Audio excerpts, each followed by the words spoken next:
Exercise 3 right, page number कितना है आ गया 1.29। कितने कर लिए थे डिस्कस? 1 से 14 कर लिए थे हमने डिस्कस, है ना? ठीक है, अब क्या करना है? 15 से 26 बताओ। Sir, 18 and 28 and 36.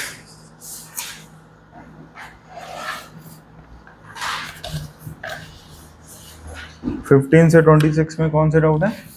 18, 28, 36. 18, 28, 36 नहीं, अच्छा और कितने दिए थे? पूरी दी थी। 27 से 39 बताओ।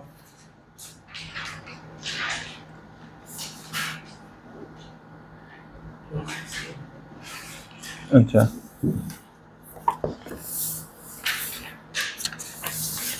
40 से 49 Sir, 41.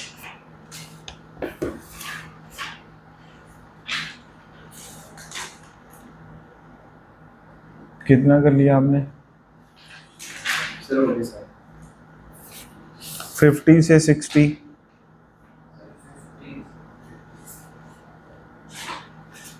बस 51 और बेटा और कोई? Sir, angular जो velocity वो नहीं करने थे। 52 हो गया बेटा, एंगुलर वेलोसिटी नहीं करनी, ठीक है? सर्कुलर मोशन में 52 रहने दो, हमने करना नहीं है ना।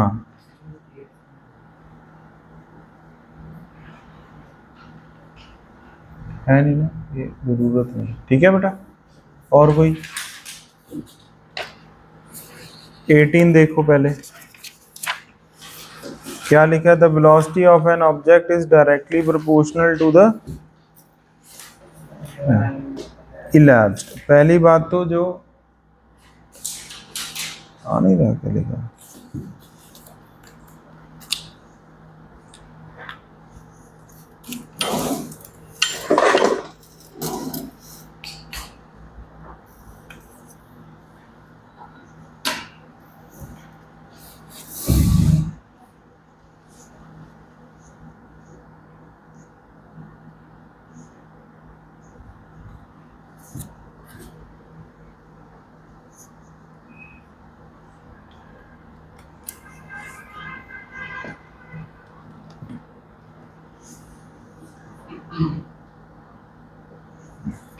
ठीक है, अब देखो बेटा, टाइम इलैप्स्ड लिखा हुआ है कि नहीं? टाइम इलैप्स्ड का मतलब होता है टाइम क्या हो जाना, खत्म हो जाना, टाइम पास्ट। समझ आ गया कि नहीं आ गया? तो अब इन्होंने क्या कहा है, जो वेलोसिटी है कोई भी ऑब्जेक्ट की वो डायरेक्टली प्रोपोर्शनल है किसके? टाइम के। जैसे जैसे टाइम हो रहा है वैसे वैसे क्या है? समझ आ गया कि नहीं? तो इसका मतलब बेटा v is equal to some constant into t आ गया कि नहीं आ गया यार? बोल दो, ठीक है? तो इसका मतलब क्या हो गया? क्या हमने ये पढ़ा था भी v इक्वल टू क्या होता है? u प्लस ए टी, ठीक है ना? तो u की वैल्यू क्या हो रही होगी? मतलब u की वैल्यू कुछ भी हो, u तो हमेशा इनिशियल वेलोसिटी होती है कि नहीं? ये तो कांस्टेंट होती है कि नहीं होती है यार? यस। इसका मतलब बेटा v is directly proportional to t। ये वेरी ठीक है ना? इसका मान लो u की वैल्यू 0 है, लेट से u की वैल्यू क्या है बेटा? तो v is equal to A T आ जाएगा कि नहीं आ जाएगा?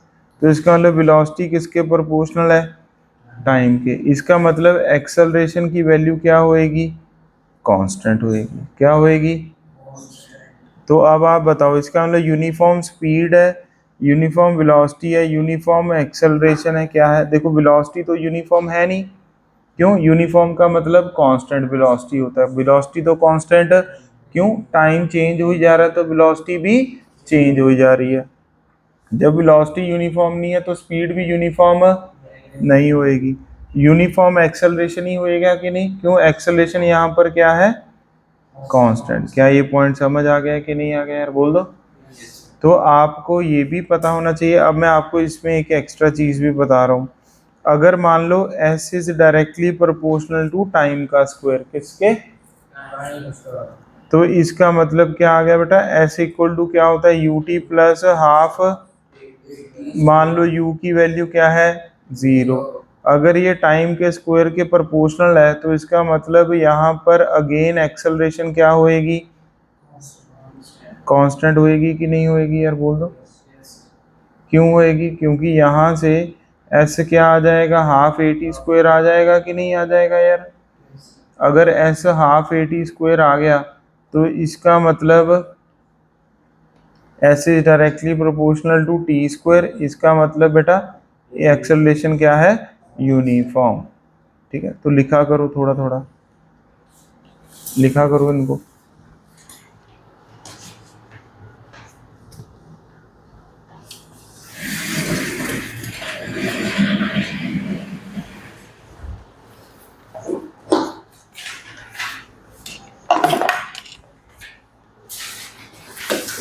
ओह सॉरी,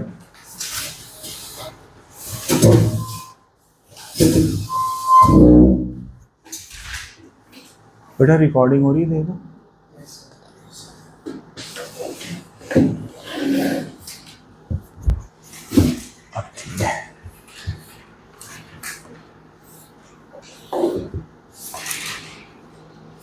चलो अब आगे चलते हैं। 18th क्वेश्चन हो गया, ठीक है।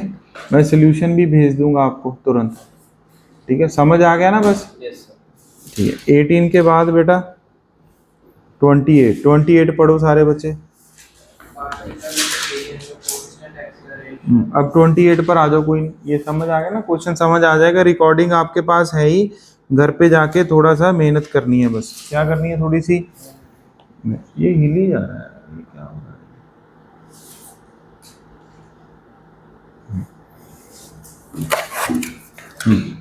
क्या लिखा हुआ है बेटा, एक पार्टिकल है जो क्या है, constant accelerating force starting from rest. का मतलब क्या होता है,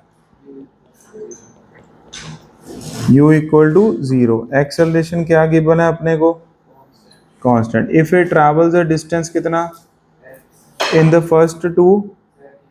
इसका मतलब a से किधर गए हम, b, कितने टाइम में, कितना distance x, and distance y, कितने सेकंड्स में।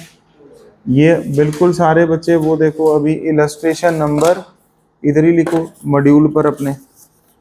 सिमिलर है बेटा इलस्ट्रेशन नंबर 11 के। किसके सिमिलर है ये, इलस्ट्रेशन नंबर 11 के सिमिलर। फटाफट देखो इलस्ट्रेशन 11, वहां पर भी ऐसा लिखा होता है, S1 गया फिर S2 गया, फिर रिलेशन बिटवीन क्या पूछा है उसमें, S1 एंड S2। याद है, किया हुआ है ये क्वेश्चन। कैसे करते हैं बेटा ये क्वेश्चन, इसका क्या अप्रोच होता है, इसमें अपने पास 3 मेथड होते हैं। या तो A से B जाओ, प्लस A से प्लस B से किधर जाओ, C। एक तो ये मेथड ऑप्ट कर लो, पर मेरे को ये मेथड इतना अच्छा नहीं लगता है। मेरे को ज़्यादा अच्छा मेथड क्या लगता है, A to B जाओ एंड A to C जाओ। क्या ये याद आ गया कि नहीं आ गया यार? तो ये ज़्यादा बेटर है। तो हम इधर क्या लिखेंगे बेटा, A to B। A to B में आप बताओ U की वैल्यू क्या है, 0। डिस्टेंस कितना चल गया, x। कितना चल गया, x चल गया। तो हम डिस्प्लेसमेंट वाला ही फॉर्मूला लगाएंगे कि नहीं। s इक्वल टू बोलो ut प्लस हाफ, s की वैल्यू क्या है x, u कितना है 0, a हमें नहीं पता पर टाइम हमें पता है कितना है 2 का स्क्वायर। तो ये कितना आ गया बेटा, 2a आ गया कि नहीं आ गया यार।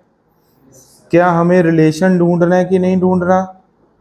रिलेशन का मतलब होता है, पहले सुन लो, रिलेशन का मतलब होता है हमें एक ऐसा वेरिएबल ढूंढना है जो दोनों में सेम है। दोनों में क्या है, अब आप बताओ, A to B में डिस्टेंस है जो वो A to C में नहीं हो सकता, A to B में जो टाइम है वो A to C का नहीं हो सकता। दोनों में क्या चीज़ कॉमन है, एक्सेलरेशन। क्या चीज़ कॉमन है, तो हम ऐसा करेंगे, ए टू बी की एक्सेलरेशन की वैल्यू ढूंढेंगे और वही वैल्यू किस में आएगी, ए टू सी में। दोनों को आपस में क्या कर देंगे, इक्वेट कर देंगे। क्या कर देंगे, इक्वेट। अब आप देखो इसमें भी u कितना है, 0। इसमें बट x की वैल्यू x प्लस वाई आ जाएगी कि नहीं आ जाएगी, ए टू सी में। वो घर पे रिवाइज नहीं कर रहे क्या, x प्लस वाई, ये कितना आ जाएगा, तो क्या लिख देंगे यहाँ पे बेटा, ut की वैल्यू तो कितनी है, 0, हाफ ए। टाइम कितना लग रहा है बोलो, वेरी वेल, कितना टाइम लग रहा है, 4 सेकंड लग रहा है कि नहीं लग रहा। तो यहाँ पर क्या लिखेंगे, x plus Y equal to बेटा 16a/2, 8a मान लूँ क्या। तो बस जब भी ऐसे क्वेश्चन आते हैं तो मैंने कहा था ना, एक की वैल्यू दूसरे में क्या कर दिया करो, पुटअप कर दिया करो।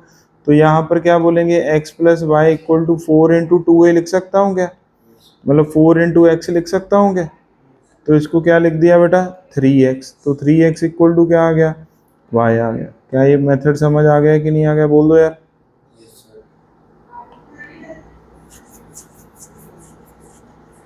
कोई डाउट, क्लियर बेटा। यहाँ पर सारे बच्चे ने लिख लिया, इलस्ट्रेशन किसके इक्वल है, ये 11। क्या मेथड ऑप्ट किया हमने इसमें, बोलो, एक्सेलरेशन को इक्वेट कर दिया। क्यों, जब भी रिलेशन ढूंढना है तो कोई सेम वेरिएबल के साथ में वैल्यू पुट अप करो। 28 के बाद कौन सा था, 36 देखो। अब बलून स्टार्ट्स फ्रॉम, क्या लिखा है,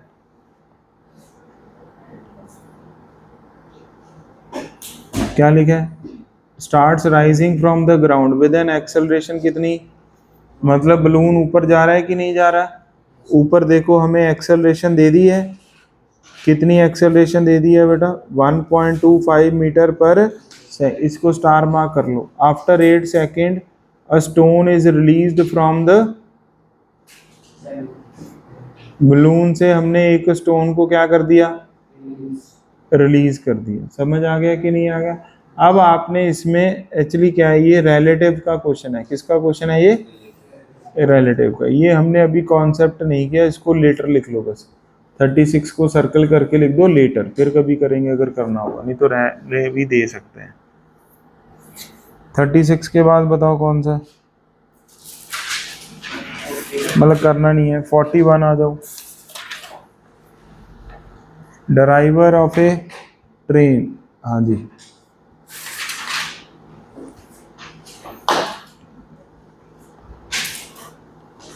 क्या लिखा है, driver of a train travelling कितनी स्पीड पे, 15 किलोमीटर पर hour, sees on a same track 100 metre in front of him. A slow train आ रही है कि नहीं आ रही है, in the same direction. The least retardation that must be applied to faster train to avoid. क्या मतलब हुआ बेटा इसका, ये भी रिलेटिव का ही क्वेश्चन है। किसका क्वेश्चन है ये, रिलेटिव का। ये नहीं करना अपने को, ओके। सर्कल करके लिख दो रिलेटिव। अगला बताओ,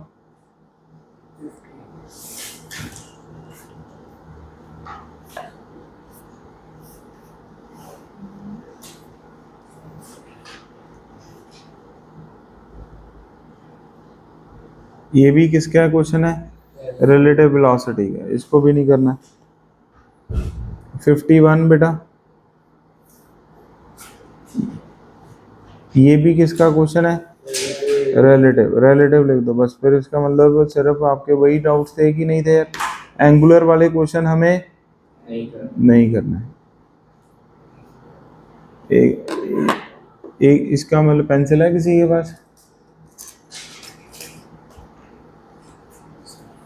मतलब कौन से क्वेश्चन नहीं करने थे हमें, 50 नहीं करना था, 41, 51 है ना, और 52 नहीं करना।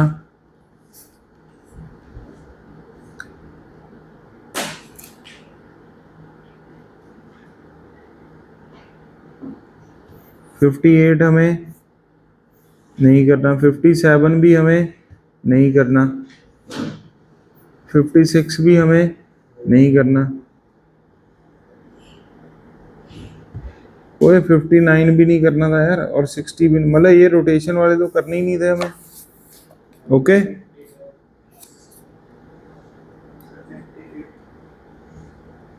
The acceleration of a point on the rim of a flywheel 1 metre इन,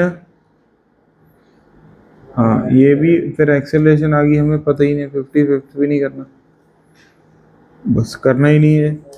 मतलब आप ये मान के चलो भी आपको 49 तक करने हैं, बस कहाँ तक करने हैं आपको, 49 में एक तो 41 नहीं करना था, और एक 36। क्लियर हो गया कि नहीं हो गया?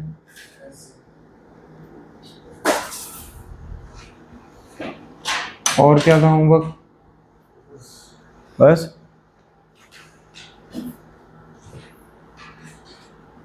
चलो अभी केमिस्ट्री पढ़ते हैं।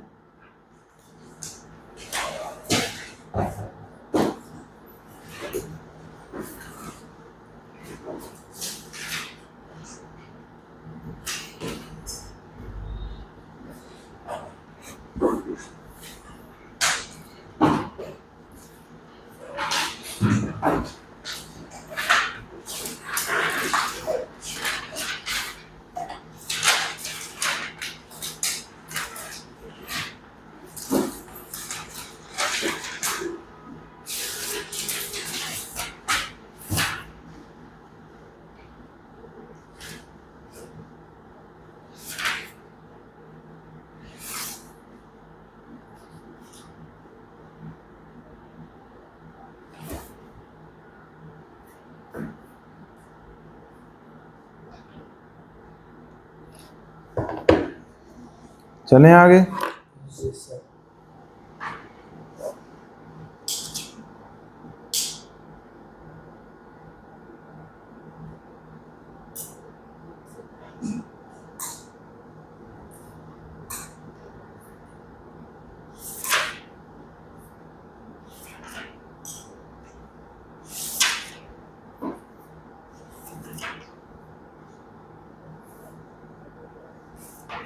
लो एनसीईआरटी देना बेटा। अब हमें जो करना है वो सेपरेशन टेक्निक करनी है। क्या करनी है बोलो?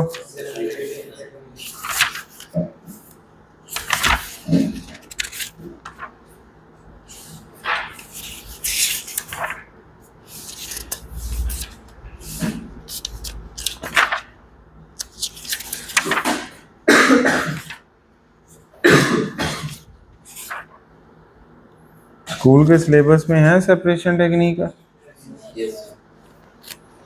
अच्छा, एक तो ये प्योर सब्सटेंस वाला भी रह गया था यार हमारा थोड़ा सा कि सिर्फ सस्पेंशन तक ही हुआ ना। एक पॉइंट और रह गया, लिखो पहले एक बार में।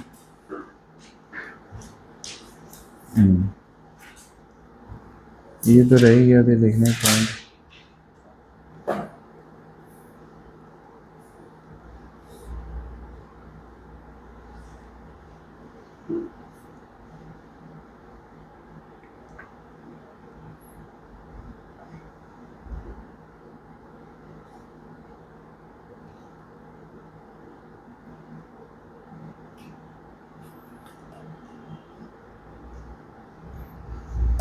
ये लिखा हुआ है ना पेज नंबर अपना मॉड्यूल, जहां पर ये चैप्टर 2 है वहां पर आ जाओ।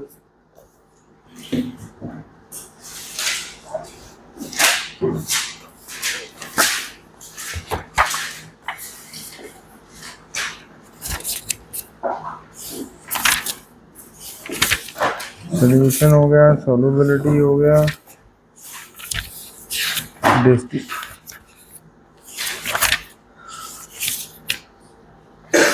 एलिमेंट कंपाउंड नहीं है ना?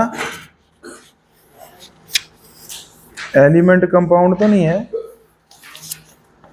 ना? वो स्कूल में एलिमेंट कंपाउंड तो नहीं बताया ना कुछ है? ये नहीं बताया, ये ना बताएंगे बेटा। रम भी क्यों आए अभी।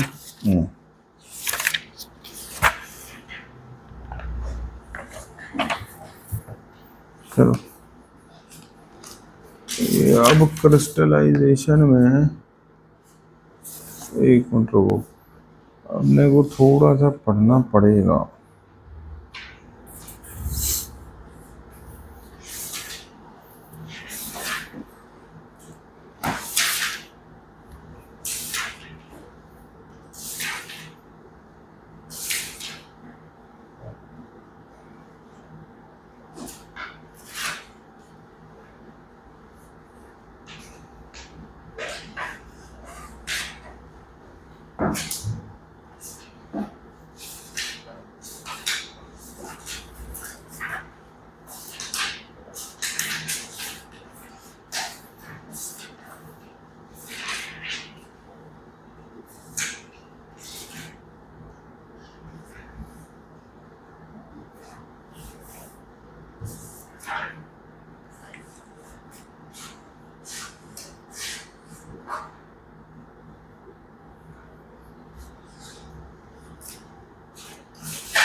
चलो अभी लिखो जैसे जैसे अपन लिखेंगे, ठीक है ना। लिखो methods of separation of homogeneous mixture. देखो methods of separation of homogeneous mixtures.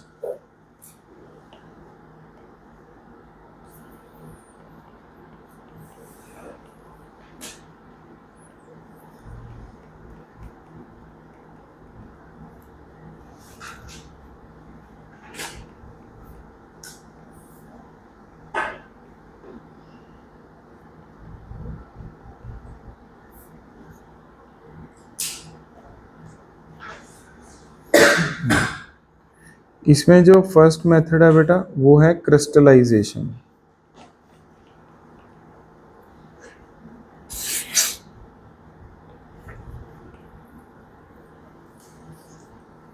क्या है बोलो। अब क्रिस्टलाइजेशन में लिखो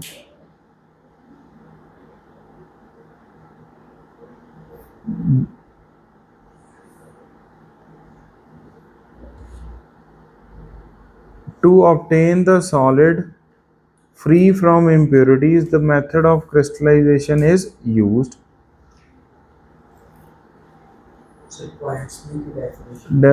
पॉइंट्स में लिखेंगे फिर समझ आ जाएगा।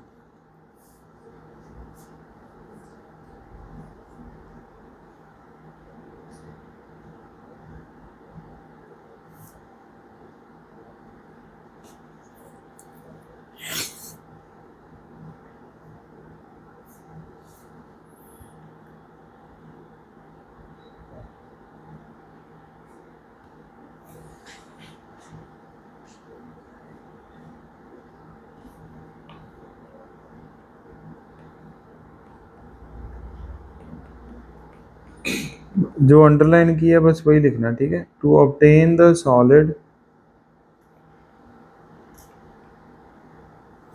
फ्री फ्रॉम इम्प्योरिटीज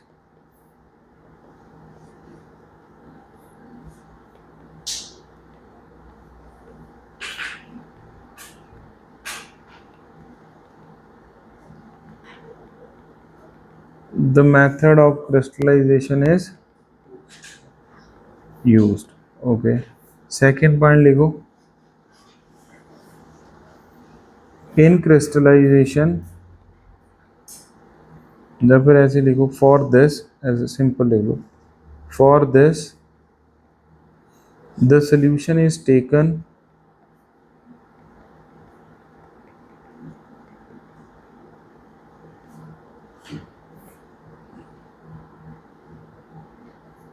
ये लाइन लिखनी है, ठीक है ना। ये लाइन लिखो for this the solution is taken in a china dish. China dish का मतलब क्या होता है बेटा, मतलब जी च ਆਪਾਂ दाल वगैरह खाने नहीं, माइक्रोवेव वाले ਜਿਹੜੇ यूटेंसिल्स होंगे वो, ठीक है ना।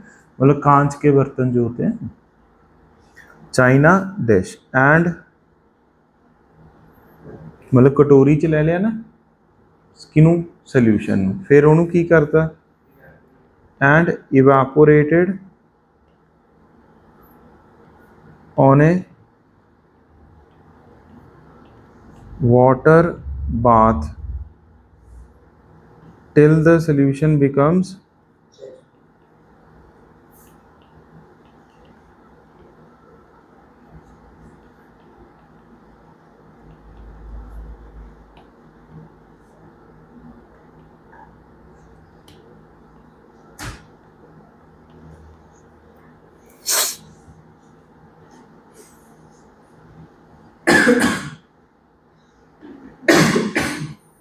ठीक है। फिर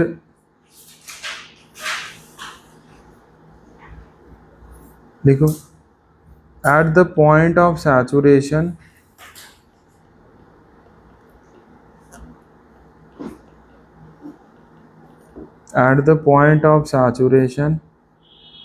crystals begin to appear।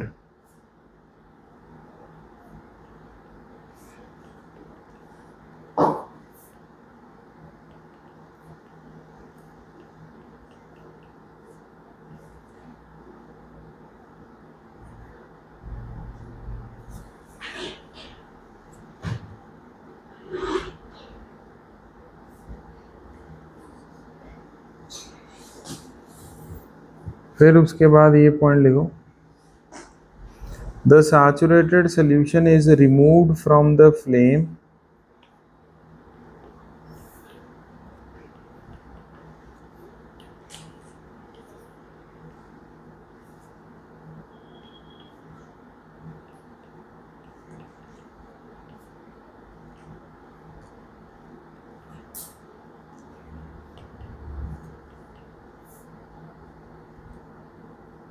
and allowed to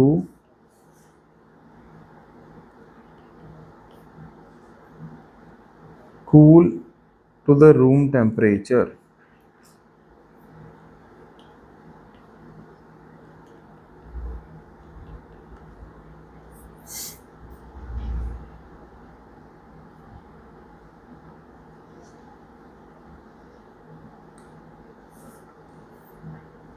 फिर अगला पॉइंट लिखो the crystals of the solid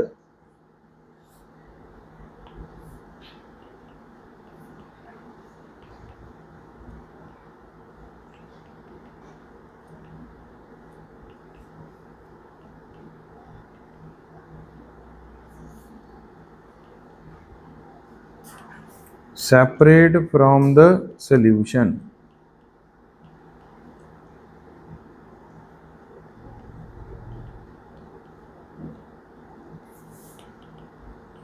This process is called crystallization।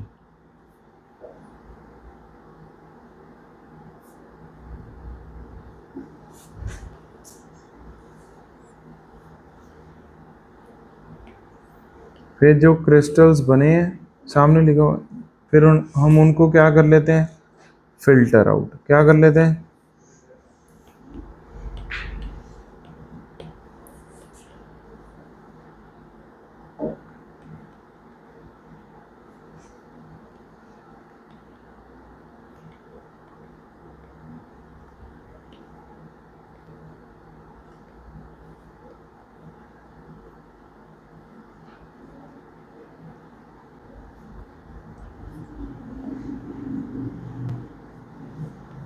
ये जो प्रोसेस है बेटा किसका क्रिस्टलाइजेशन का is use to purify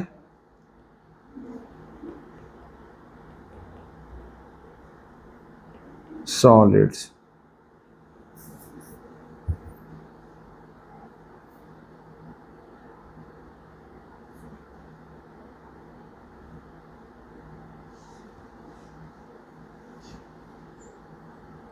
for examples लिखो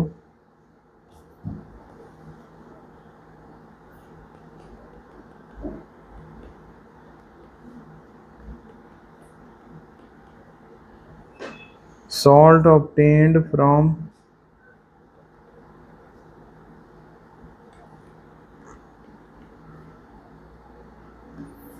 sea water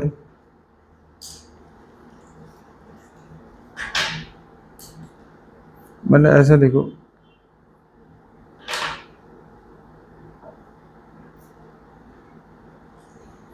चलो, salt obtained from sea water contains many impurities. Salt obtained from sea water contains many impurities. These impurities can be removed by crystallization.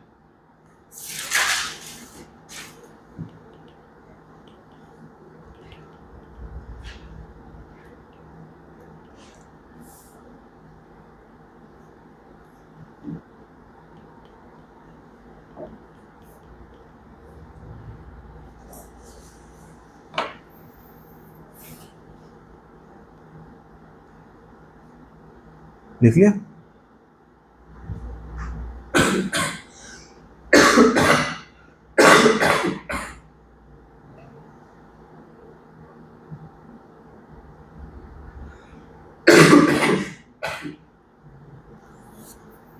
अब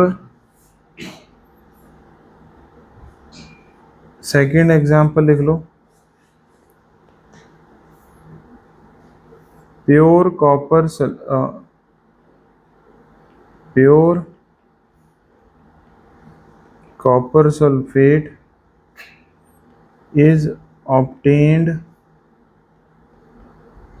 from impure sample by crystallization.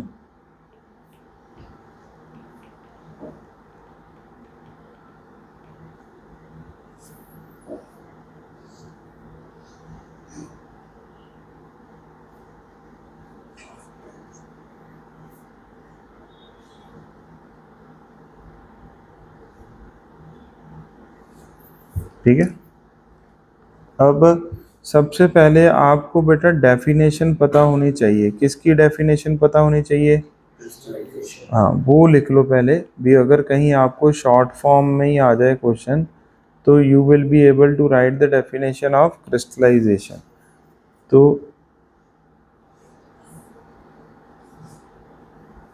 देखो, the process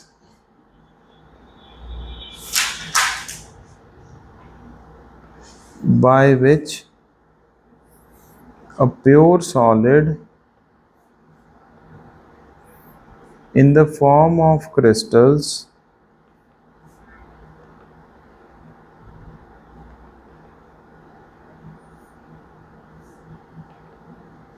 separates from the solution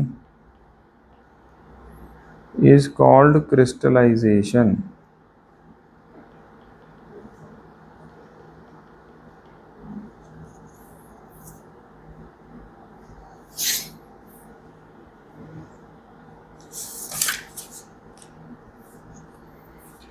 crystal की definition आपके इधर लिखी हुई है NCERT में, वो भी लिख लो, कहीं आपको वही पूछ लें। A crystal is a solid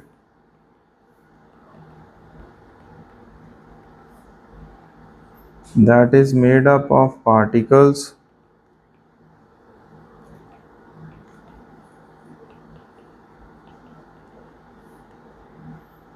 arranged in a regular geometric shape.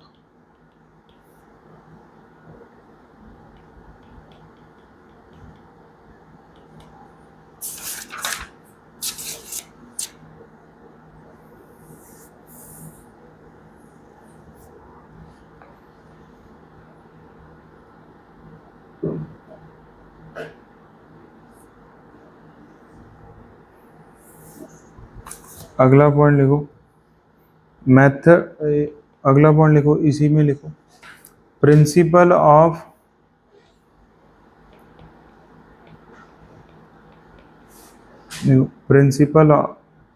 Principal followed in crystallization. ठीक है ना, principal followed in crystallisation.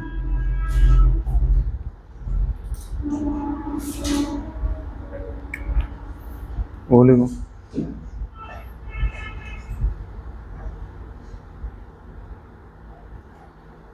principle is based on the differences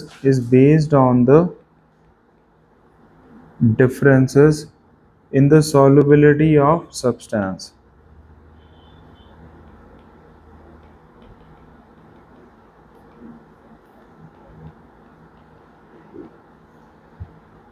at different temperature.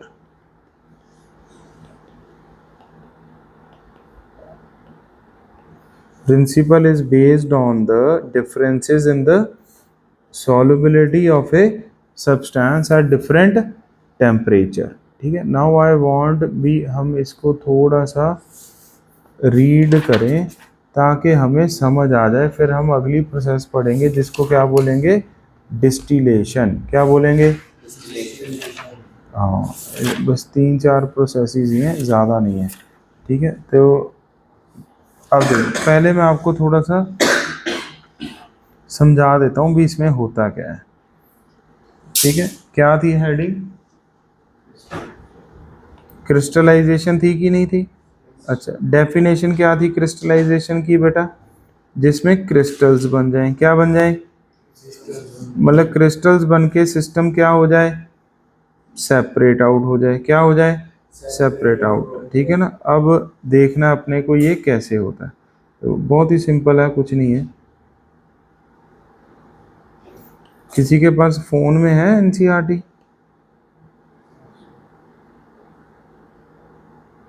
Google पे ये देखो क्या लिखा हुआ है, to obtain the solid. Crystal क्या होते हैं बेटा? सॉलिड होते हैं। ठीक है, क्रिस्टल मिल जाते हैं हमें in the form of solid होते हैं, लिक्विड होते हैं कि गैस होते हैं, क्रिस्टल सॉलिड। ठीक है, वो जो सॉलिड हमें मिलता है, मतलब क्रिस्टल जो मिलते हैं वो फ्री होते हैं किससे? इम्प्योरिटी से। तो वो जो मेथड हम यूज करते हैं वो कौन सा मेथड है? क्रिस्टलाइजेशन। फॉर दिस हम एक सोल्यूशन को एक कटोरी में लेते हैं। किस में लेते हैं बेटा? कटोरी में। और उस कटोरी को ना हम क्या करते हैं, जैसे अंडे नहीं उबालते अपन, अंडे हम गैस पे उबालते हैं कि पानी में उबालते हैं? पानी में उबालते हैं।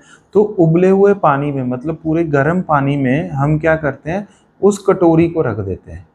मतलब उस कटोरी को सीधा गैस पे नहीं रखते, किस पे रखते हैं? गर्म पानी में, जिसको इंग्लिश में क्या बोल देते हैं बेटा? Water bath. क्या बोल देते हैं? मतलब हमने उसको पानी से नहला दिया। मतलब वो कटोरी, जैसे ये फोन कटोरी है, ये पानी है। क्या है ये? गर्म पानी है कि ठंडा पानी है? गर्म। इसमें मैंने कटोरी रख दी। कटोरी के ऊपर क्या रखा हुआ है? ये मैंने चाइना डिश तो कटोरी को ही बोलते हैं। कटोरी में क्या रखा हुआ है? सोल्यूशन। क्या रखा हुआ है?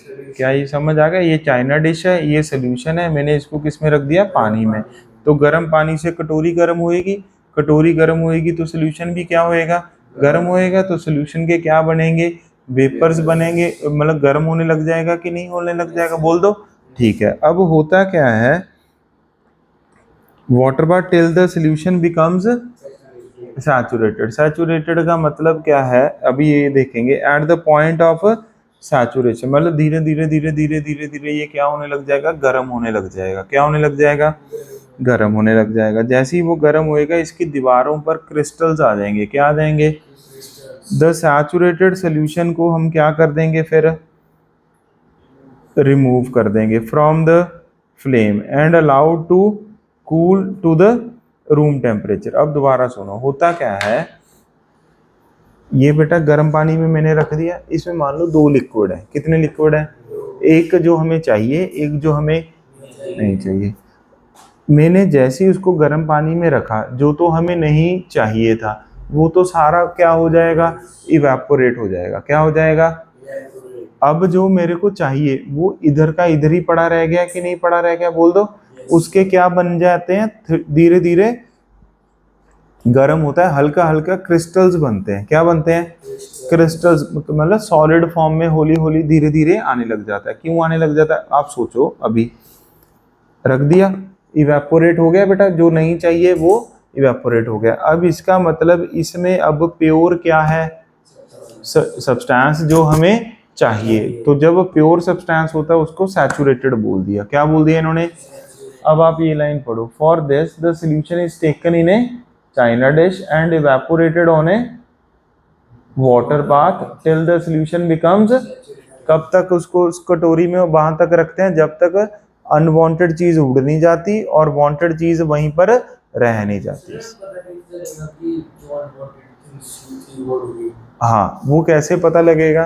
क्योंकि बेटा क्रिस्टलाइजेशन का जो प्रिंसिपल है वो किस बेस पे निर्धारित है भी, दोनों की सॉल्युबिलिटी क्या है, डिफरेंट है। एक ज्यादा सॉल्युबल होगा, एक कम सॉल्युबल। तो हमें पता लग जाता है जो चीज चाहिए उसके क्या बनने लग जाते हैं। हाँ, पहले चीज उड़ गई, फिर हमने क्या किया, एट द पॉइंट ऑफ, जब अपने को पता है भी ये गर्म करके ये चीज उड़ जाती है, समझ गए बेटा। फिर हमने क्या किया, द सैचुरेटेड सोल्यूशन को हमने इस कटोरी को उठा के अब नॉर्मल टेबल पे रख दिया। किधर रख दिया? नॉर्मल टेबल पे। एंड अलाउड टू क्या रख दिया, cool down at room temperature. तो जो चीज हमें चाहिए ना उसके क्या बनने लग जाते हैं यहाँ पे, क्रिस्टल्स बनने लग। जो इनवांटेड अनवांटेड चीज होती है, एक आधी और भी होती है इसमें अनवांटेड, उसके क्रिस्टल्स नहीं बनते, वो सोल्यूशन फॉर्म में रहती है।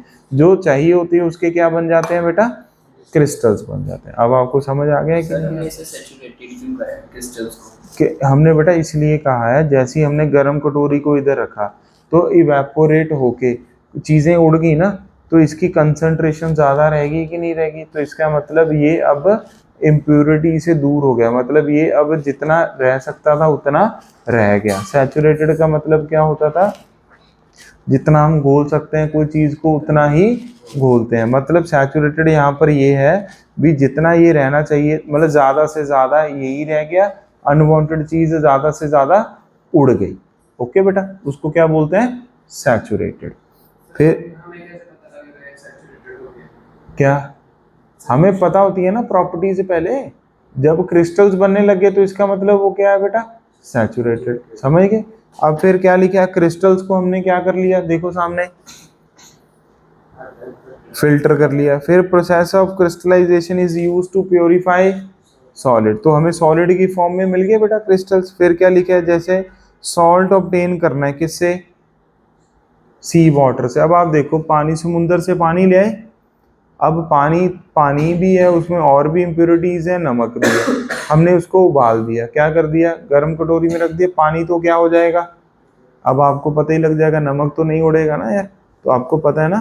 तो इसका मतलब जो नमक नहीं उड़ रहा वो इधर ही रह गया कि नहीं, उसको जैसे मैं यहाँ पे रखूंगा तो नमक के क्या बनने लग जाएंगे, क्रिस्टल्स। तो फिर मैं उसको सेपरेट कर दूंगा। अब क्लियर हो गया आपको? उसको बोलते हैं सैचुरेटेड। क्या बोलते हैं? ये डेफिनेशन क्लियर होगी कि नहीं होगी, बोल दो। ठीक है, अब आप पहले डिस्टिलेशन लिखो। क्या लिखो, डिस्टिलेशन। ठीक है, फिर हम आगे आते हैं। कितने प्रोसेसेस हैं इसके, दो प्रोसेसेस हैं। कितने प्रोसेसेस हैं, एक डिस्टिलेशन और एक, डिस्टिलेशन।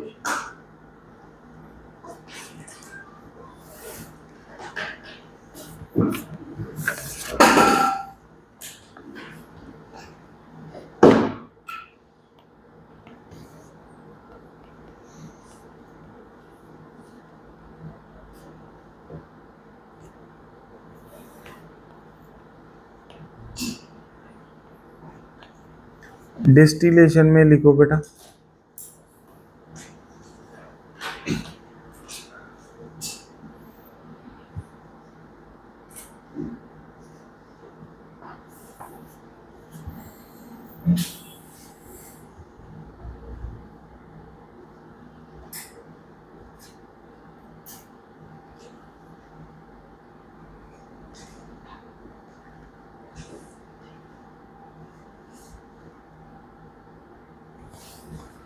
देखो homogeneous mixture,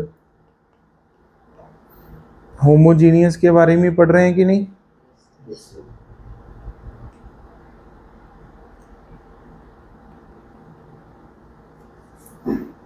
of two miscible liquids. Miscible का मतलब जो क्या हो जाए आपस में,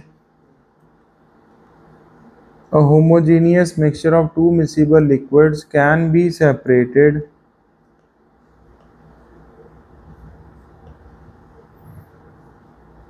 by heating the mixture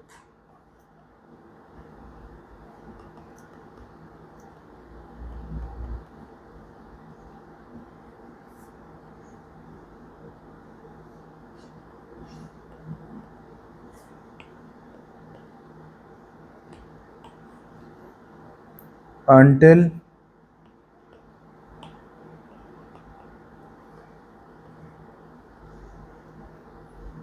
the liquid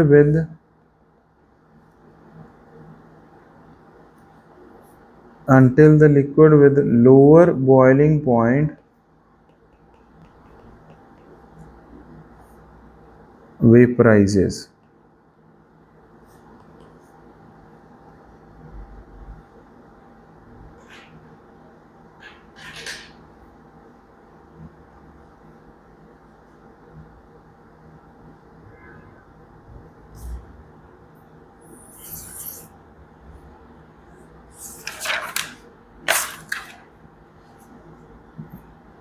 Second point लिखो. The vapor is then cooled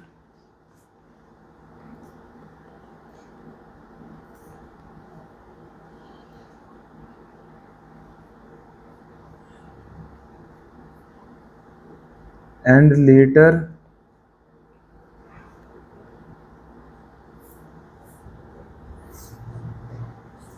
the vapor is then cooled and turned back into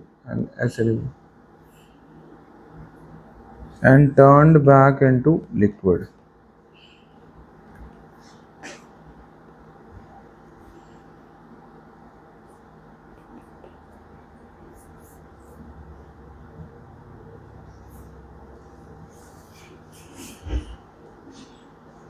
ठीक है ना. फिर अगला पॉइंट लिखो. During the process during distillation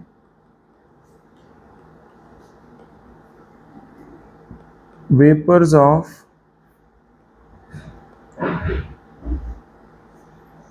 lower boiling point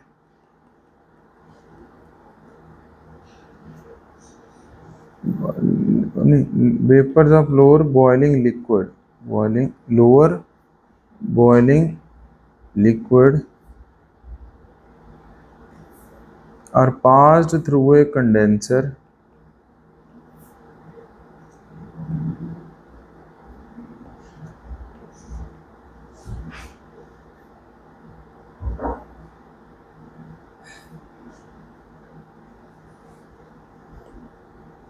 where they are cooled.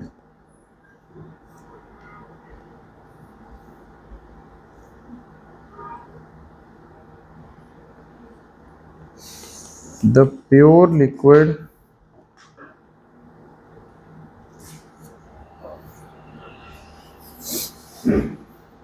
is collected in a separate vessel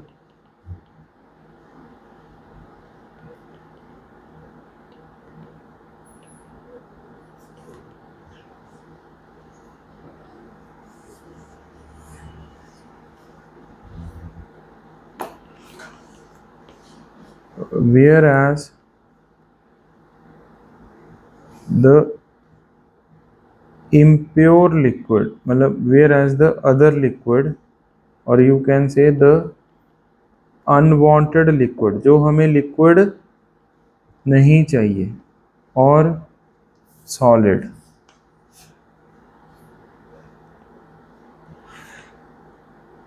from the mixture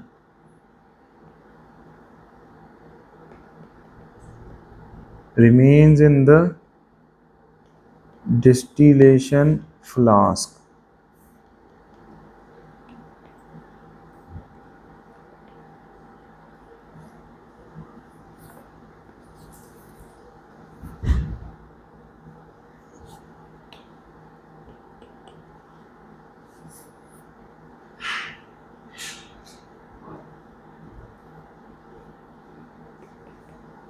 principal of distillation,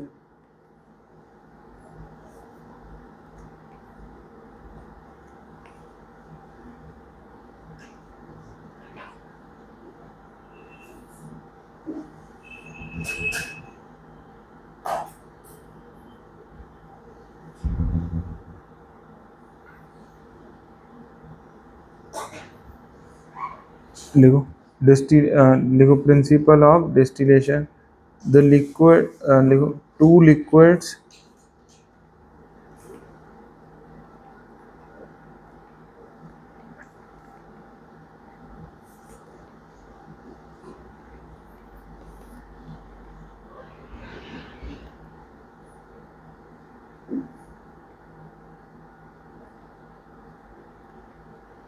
two liquids which are to be separated by distillation, two liquids which are to be separated by distillation shall have at least a difference of 25 degree Celsius in their boiling points.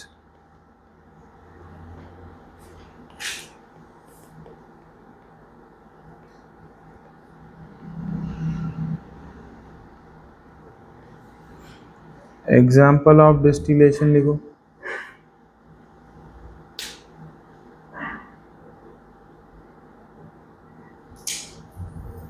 mixture of acetone, bracket में लिख दो 56 degree Celsius, and water, bracket में लिख दो 100 degree Celsius, are separated by distillation.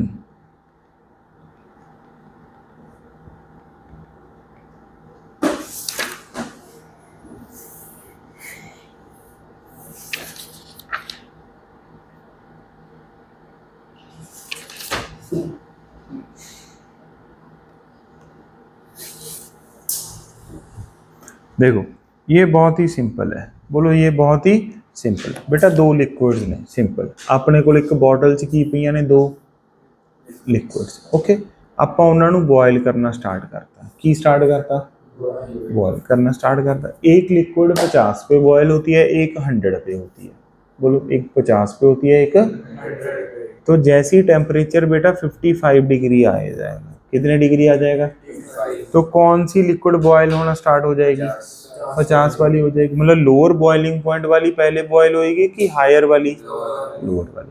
अब होएगा क्या, ये लिक्विड है, ये मिक्सचर है, इसके वेपर्स बनने स्टार्ट हो गए कि नहीं, ये ऊपर जाएंगे कि नहीं, यस ये ऊपर जाने लग जाते हैं। ये यहाँ पर हमने ना एक पूरी ट्यूब रखी हुई है, क्या रखी हुई है, एक पूरी ट्यूब रखी हुई है, उसको बोलते हैं डिस्टिलेशन फ्लास्क, क्या बोलते हैं, फ्लास्क, ठीक है ना। उस ट्यूब को मान लो अब मैंने ऐसे रखने की बजाय ऐसे रख दिया, कोई दिक्कत तो नहीं, यहाँ पर क्या था, लिक्विड, लिक्विड बॉयल होने लग गया, पर कौन सा बॉयल होएगा पहले, टेम्परेचर मैंने 55 करके फिक्स कर दिया, 55 करके फिक्स कर दो, तो 50 वाला उबली जाएगा, मतलब उसके वेपर्स बनते रहेंगे, और वो वेपर्स इधर इधर इधर इधर इधर इधर इधर ऐसे यहाँ तक जाते रहेंगे।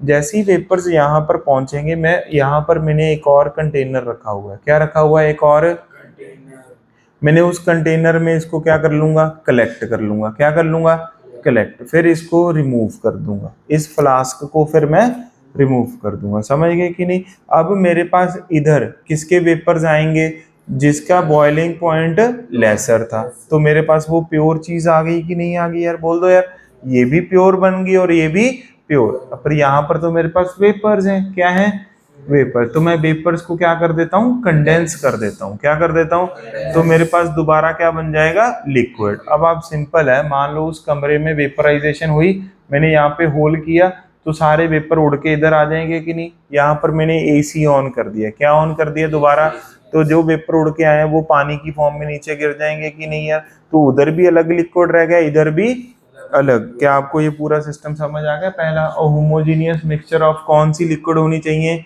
मिक्सिबल, ताकि उनको सेपरेट कर सके। कब तक बेटा, until the liquid with the lower boiling point vaporise है, जब तक उसका एक का बॉइलिंग पॉइंट, किसका, लोअर वाले का बॉइलिंग पॉइंट क्या, मतलब वो किस फॉर्म में ना आ जाए, वेपराइज के फॉर्म में। द वेपर इज देन, फिर क्या करते हैं उसको, वो कूल करते हैं पहले, हम कूल मतलब कंडेंस करते हैं, फिर उसको टर्न बैक इनटू लिक्विड। फिर थर्ड पॉइंट क्या बताया, डिस्टिलेशन में होता क्या है, जो वेपर है किसके, लोअर बॉइलिंग लिक्विड के, किसके बेटा, उसको हम एक कंडेंसर से क्या करते हैं, पास करते हैं, वेयर दे आर कूल्ड। समझ आ गया कि नहीं, मतलब ये जो मैंने बताई थी ना फ्लास्क, इसको कंडेंसर बोल देते हैं, क्या बोल देते हैं, condenser. The pure liquid is collected in a, देखो सेपरेट वेसल में कलेक्ट कर लिया था कि नहीं, where where as the unwanted liquid from the mixture remains in the, इधर वाले सिस्टम में क्या रह गया, वो अनवांटेड लिक्विड, इधर क्या बन गया बेटा, प्योर लिक्विड आ गया कि नहीं आ गया यार। तो प्रिंसिपल क्या है, दोनों के बीच में अच्छा खासा किसका डिफरेंस होना चाहिए, बॉइलिंग पॉइंट का। कोई डाउट किसी बच्चे को यार, ठीक है। इसको डिस्टिलेशन फ्लास्क बोलते हैं, दोबारा सुन लो, थोड़ा सा चेंज करना है। इसको तो क्या बोलते हैं, जिसमें दोनों मिक्सचर थे, फ्लास्क कौन सा, डिस्टिलेशन। ये जो रॉड थी ना, इसको कंडेंसर बोलते हैं, क्या बोलते हैं। यहाँ तक हर बच्चे को समझ आ गया कि नहीं। बस अब हमारी 2-3 सेपरेशन टेक्निक और रह गई हैं, ये हम नेक्स्ट क्लास में इस चैप्टर को क्या कर देंगे, खत्म। अगले हफ्ते आपका फिजिक्स का पहला चैप्टर आएगा और केमिस्ट्री का भी ये। अब आपका फिजिक्स का होमवर्क क्या है, एक्सरसाइज 2 करनी स्टार्ट कर दी आपने। एक्सरसाइज 2 लिखो बेटा, केस नंबर 1 करके आना है, केस नंबर 2 करके आना है, केस नंबर 3, केस नंबर 4,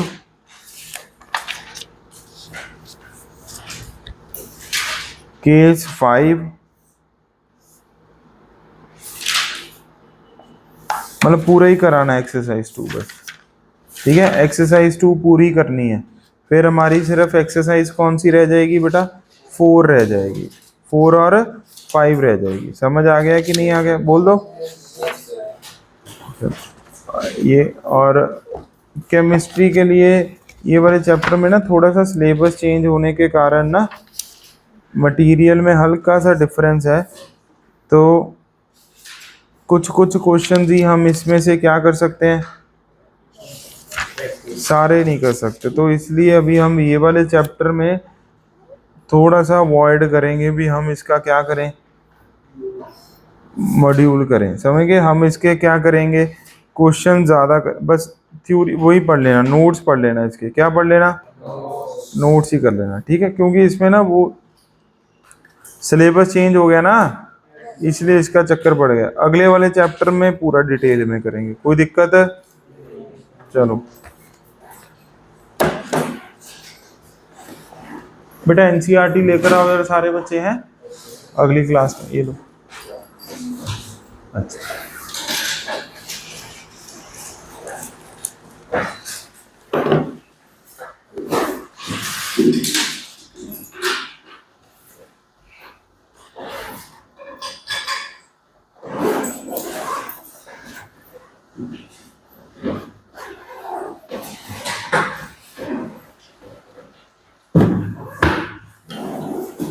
जा सकते हो आप।